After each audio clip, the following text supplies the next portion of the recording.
Hi guys, welcome back to Russian for Beginners. Today we're going to be learning some really difficult pronunciation rules. So how to pronounce g, how to pronounce ch, r, the difference between sh and sh, hardness, softness, voiced, devoiced, and all the rest. So I hope that you find this video really useful. If you have any questions or comments, please leave them in the comment section. And if you like the video, then you could press the like button, but no pressure. So yeah, I really hope you enjoy this video, and let's just jump straight in. The concept of hardness and softness can be really difficult for learners of Russian to understand. Basically, almost every consonant in Russian can be pronounced as hard or soft, and we'll discuss what this means in practice in the next slide. So whether a consonant in Russian is hard or soft depends on which letter comes after it. If the consonant is followed by a, o, u, e, or ui, then it is hard. But if it's followed by ya, ye, yo, you, or e, then it will naturally be pronounced soft. Also, if the consonant comes at the end of the word, or if it comes before a hard sign, then it will be hard. And if it comes before a soft sign, then it will be soft. But we'll discuss this in more detail later on in the lesson. Some consonants are affected more by the change from hard to soft than others. Some pretty much sound the same either way. And the difference between hard and soft is very subtle in spoken Russian. I can almost guarantee you that if you say a hard consonant when it should be soft, or vice versa, you will still be understood in everyday conversation. So while it's an important topic to learn, try not to overstress yourself about it. Now we'll take a look at the difference between hard and soft sounds in practice. Hard sounds are generally produced with the tongue lower in the mouth, and they are less aspirated. That means that you should not be releasing much air when you produce hard sounds. With the letters de, and n, you should press the tip of your tongue against your front teeth. And it's important not to aspirate t or d like we do in English, because this is a key difference between the hard and soft versions in Russian. Let's take a look at the word on the right, dag, da. Dag, da. Practice saying that and trying not to release air when you say T and D here. Da, da, dag, da. To produce soft sounds, generally you just raise the tongue higher in your mouth than when you're producing hard sounds. For the letters T, D, and N, the tip of your tongue should no longer be pressed against your front teeth, but it raises up to the palate of your mouth. That is, the gum just above your front teeth. And many consonants are also more aspirated when they are softened, particularly T and D. Let's have a look at the word tetrad. Tetrad, tetrad. Notice that I am releasing air when I say T and D here. And remember to use the palate to produce those sounds. Tetrad, tetrad. And compare that to dag, da, dag, da, dag, da, tetrad, dag, da, tetrad, dag, da, tetrad. Hopefully you can hear a small difference. Don't worry, it is very subtle, and the more you listen to people speaking Russian, the more your ears will become accustomed to it. Lastly, I wanted to mention the Y shape. So this is something that I have noticed personally, which I haven't read anywhere, it's just my own observation. But basically, I've noticed that when consonants become soft, the vowels are also affected. And it's as if you're pushing the whole sound in the word through a Y shape in your mouth. So when you say y, that shape is used to soften. That is the kind of shape that your mouth takes when the consonants and the vowels become soft. So let's go back to the word tetrad. First, try to say y, and then hold your mouth in that position when you produce the word tetrad.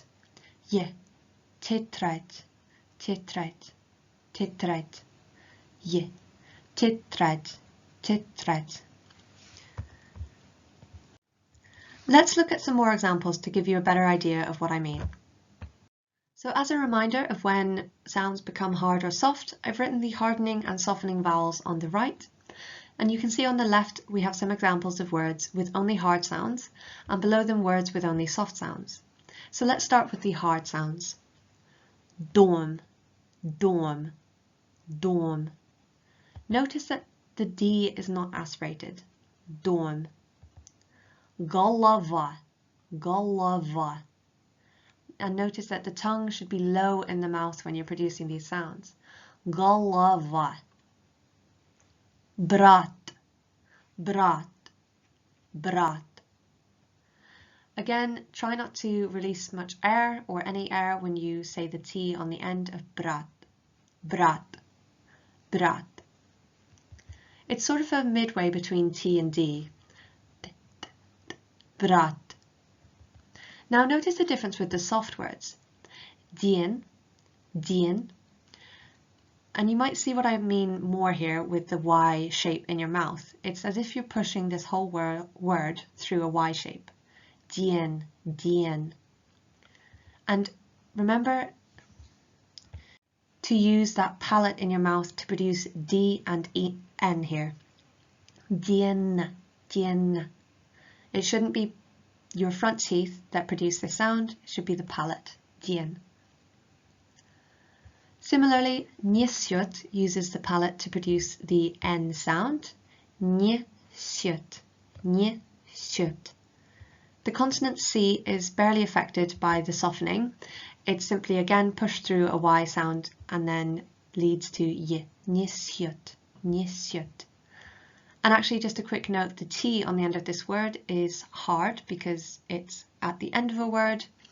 So try not to aspirate it too much.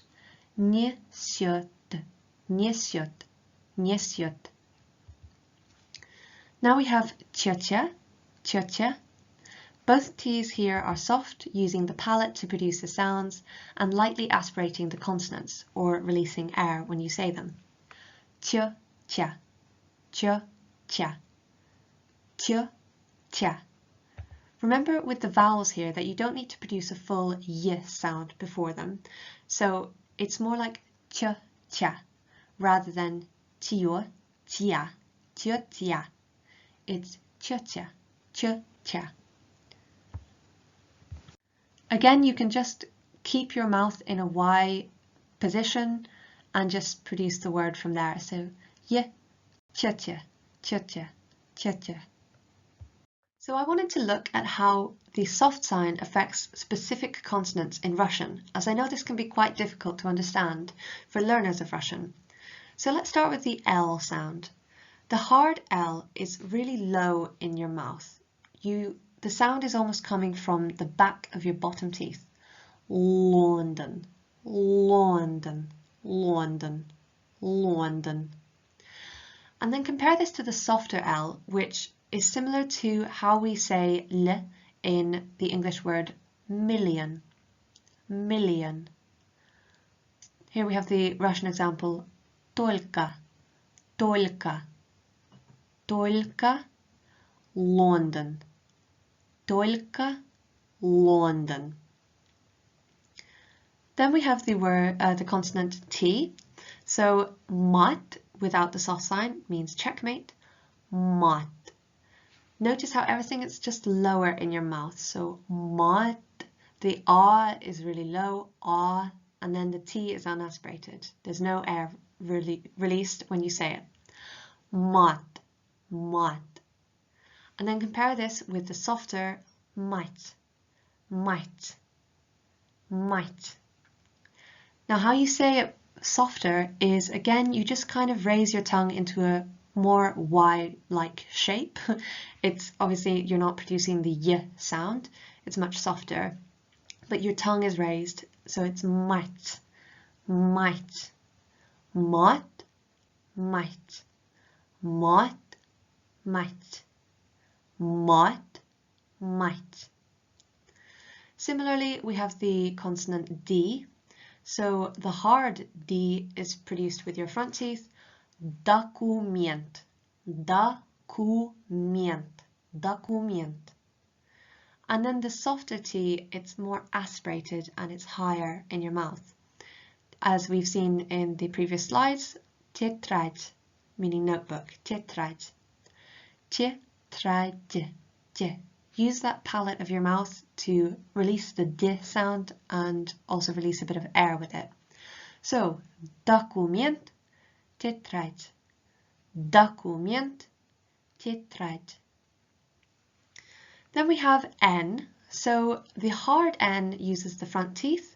Stanovice, stanovice, stanovice.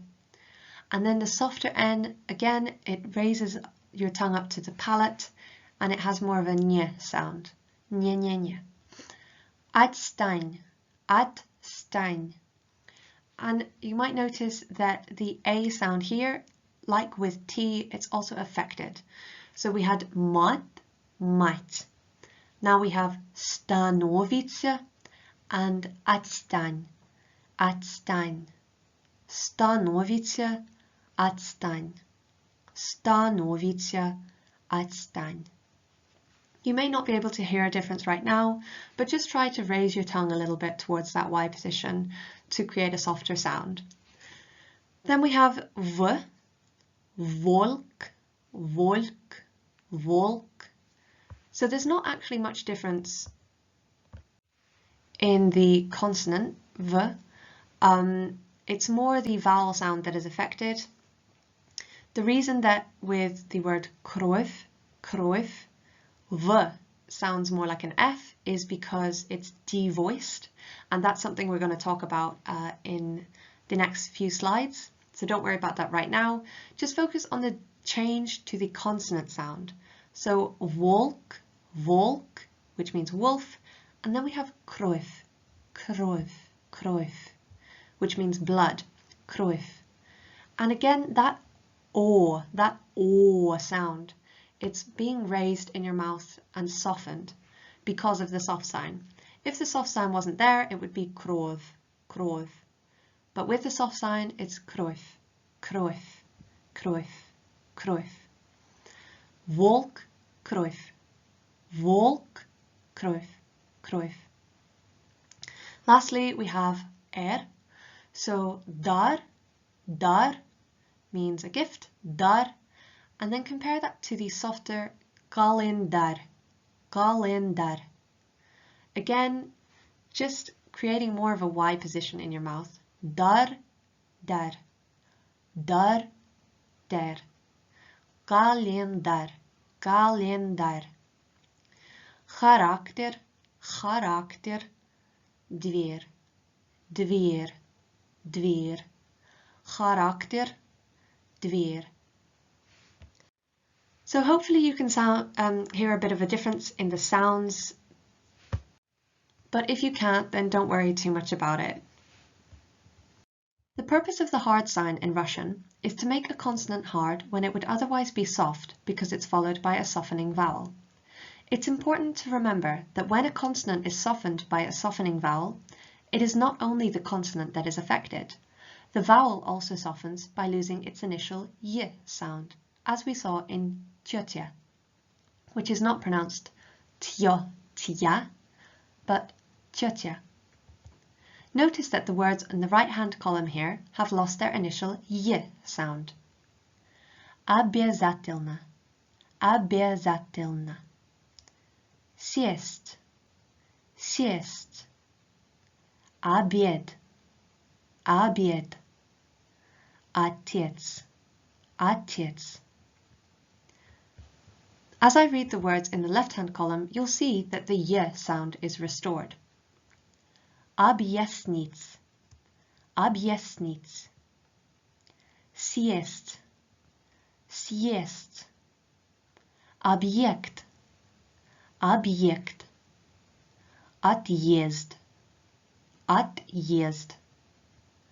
Thus, when you place a hard sign between a soft consonant and its softening vowel, there are two changes which take effect. First, the consonant becomes hard, and second, the soft vowel regains its y at the beginning of the sound. The hard sign most commonly appears between the prefix and the stem of a word. Its function is therefore similar to the English word a, which turns to an, such as in un-orange, un-illness, and so on. It's used to distinguish between the indefinite article and the beginning of the word, as they would otherwise merge together if the N wasn't added. So you can think of the hard sign as a separator between the prefix and the stem to make sure that the sound of the original word stays intact. The main difference between the letters sh and sh in Russian is that the letter with the tail is the soft version. It is always soft and cannot be hardened, whereas the letter without the tail, sh, is the hard version and cannot be softened. Although you will see it with a soft sign occasionally, this is more to do with spelling and has no effect on the actual pronunciation of the word. We'll talk about this more in the next slide. So what's the difference in pronunciation? The main difference is in tongue placement and where you direct the air. With the hard sh, the letter without the tail, the tongue is further back in the mouth and lower down. The air is directed out of the bottom of your bottom teeth. Sh, sort of like how you would say sh in shrub or shrug in English. To pronounce the softer sh with the tail, bring the tongue forward slightly and make a Y position in your mouth, y, y, then direct air just over your bottom teeth, like when you would say she in English. She, sh, sh. Here are some Russian examples. Шапка, шапка, шкаф, шкаф, картошка, картошка, хорошо, хорошо, душа, душа. So that's the hard version, and here we have the softer version. Ящик, ящик, площадь, площадь, еще, еще, щека, щека. Earlier I mentioned that almost all consonants in Russian can be pronounced as hard or soft. These are the exceptions to that rule. The letters r, t, and sh are always hard, whereas the letters ch and sh are always soft. And although sometimes they appear with soft signs, the pronunciation remains unaffected. Here are some examples to the right. Мышь, делаешь, дрожь, ложь, помощь, ночь, мочь. So these are always pronounced in the same way, whether they're hard or soft in a word. I wanted to mention some changes to the pronunciation of the letters ch and zh, which can be confusing for learners of Russian. Let's start with ch. As I mentioned in the last slide, this letter is technically and grammatically always a hard sound, but the pronunciation does change in spoken Russian, and the best way of learning how to pronounce it is simply by practicing your listening. Let's go through some of the changes to ch. So most of the time it is a hard ch sound, as in чего, чтение, точно, скучно, начну, and so on. In the word конечно, the ch becomes slightly softer. It's almost more like the sh sound with a tail. But if you pronounce it as ch, I'm sure you will still be understood, so don't worry too much about it. It's pronounced конечно, конечно.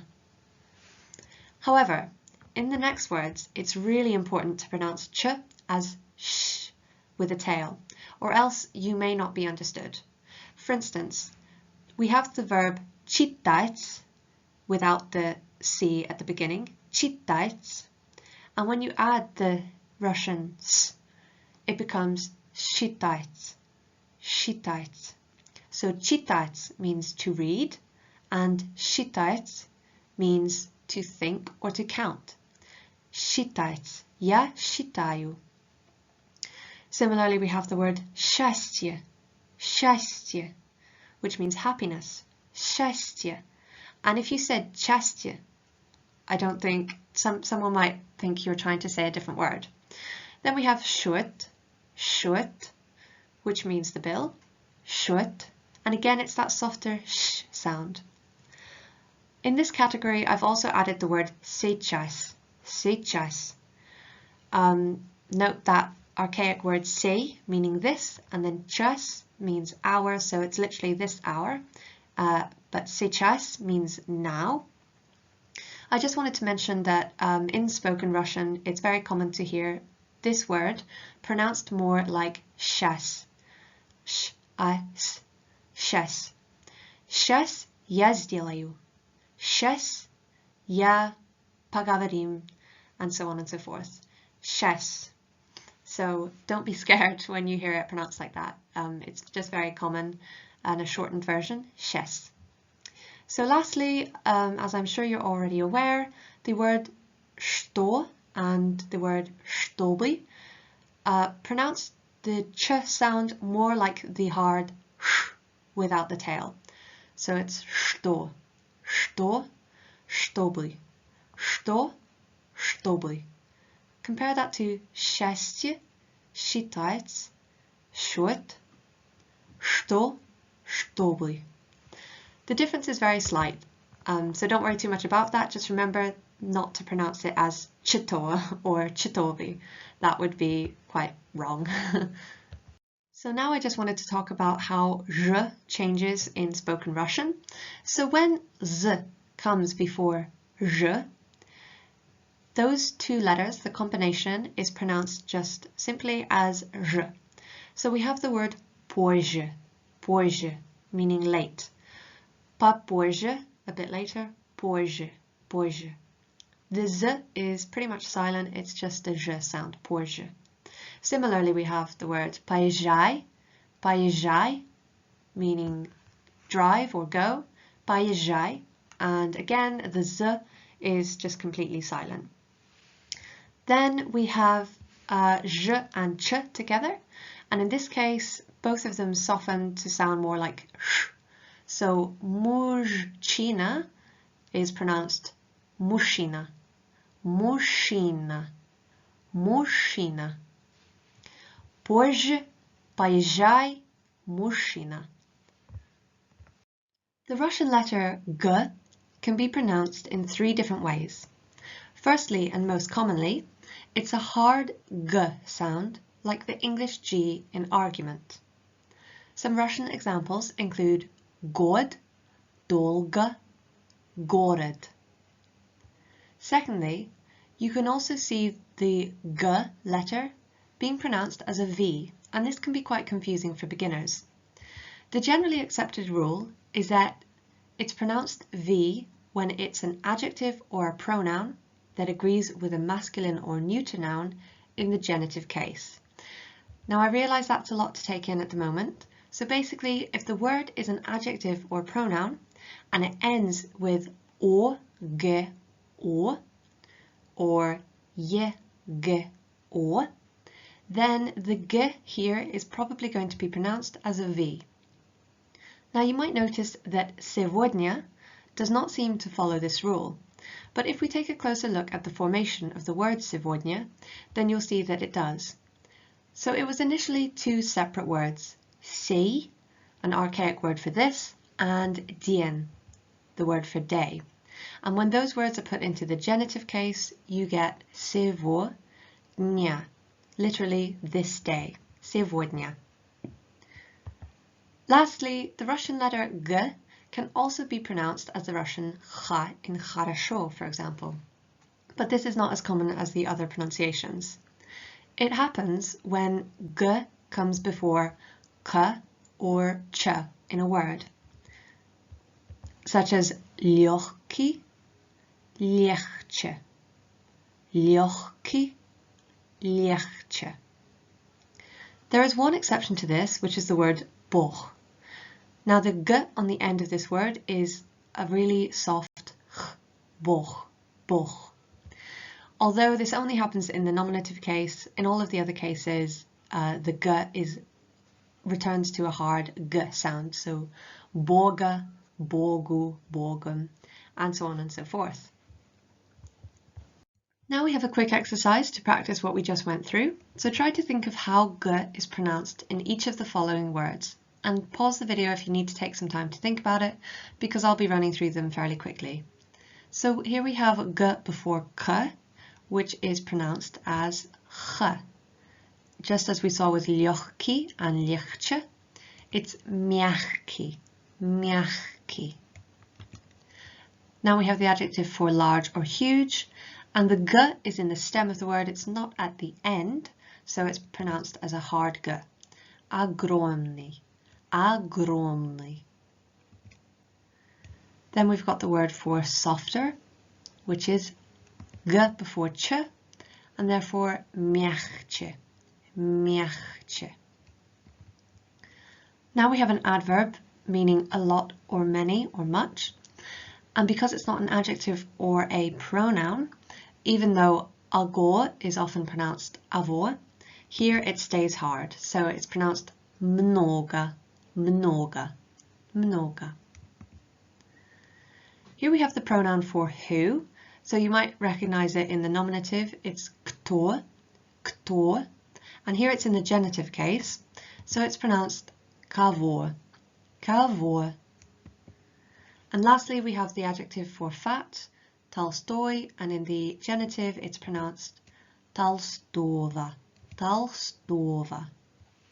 Okay, so well done if you got those right. That's all the words we have on this exercise.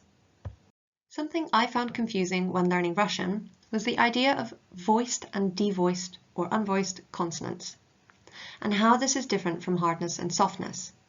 So on the left-hand column here, we have a list of voiced consonants, and on the right-hand column is a list of unvoiced consonants.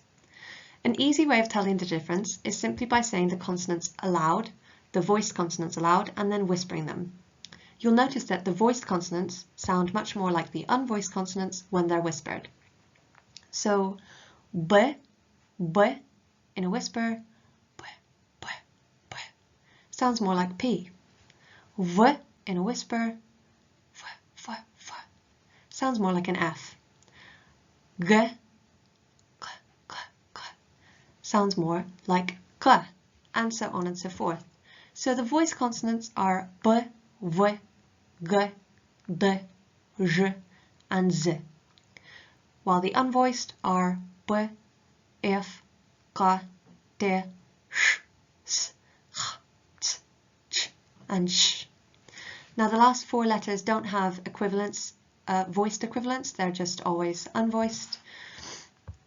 So in the next slide, we'll discuss why this is important in everyday pronunciation. When you have a voiced and an unvoiced consonant appearing side by side, the second consonant basically calls the shots on how they're both pronounced. If you have voiced followed by unvoiced, then both consonants will be pronounced unvoiced. And if it's the other way around, then both will be pronounced as voiced. I know this may be confusing at first, and I cannot stress enough that the best way of learning how to pronounce Russian words is not by learning all the different pronunciation rules, but by constant and careful listening practice. I just wanted to make you aware of these rules in case you are interested in why Russian consonants are pronounced as they are. So here we have examples of the consonant changes from voiced to unvoiced. Резко, резко. Notice that the z is much softer and it's pronounced more like a s. Резко, резко. And that's because k is unvoiced, so therefore z is unvoiced.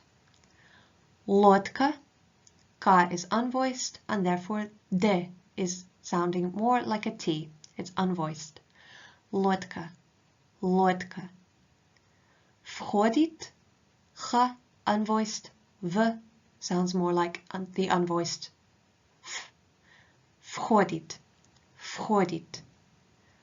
Ложка, j is unvoiced because of k. Ложка, ложка. Губка, губка. The b sounds more like a p because it's before k. Gubka. Now we have the other way around, unvoiced and voiced together, both become voiced. So in football, the T sounds slightly more like a D, but it's very subtle. Football, football. football. Again, также, the k sounds more like a g, it's more guttural. Также, также, but it's very slight and kind of hard to pick up on. So don't worry about it too much. Также, также. Then просьба, просьба. Here the change is more noticeable. S sounds more like z. Просьба, просьба. Football, также, просьба. Here we have a quick reminder of the voiced and unvoiced consonants. So L, M, N and R are always voiced, whereas T, H, Ch and Sh are always unvoiced. And then of course we have our consonant pairs, which can be voiced or unvoiced. So the main difference between hardness and softness and voiced and unvoiced is simply that hardening and softening a consonant has a significant effect on the vowel sound in a word. Voicing and devoicing, however, does not affect the vowel sounds at all. And in fact, there are not many similarities between the concept of hard and soft and voiced and unvoiced, except that they are relevant to how you speak and pronounce Russian words. So as a beginner, the pronunciation rules surrounding the Russian language can often seem unclear. I hope that this lesson has helped to clear things up for you. It's important that you practice training your mouth to produce soft sounds and hard sounds, but with voiced and unvoiced consonants, it's easier to learn just through listening practice than through learning the specific rules. So anyways, thank you for watching. I hope this has been helpful. If you have any comments, please let me know in the comment section, and I hope you have a wonderful day. Thank you.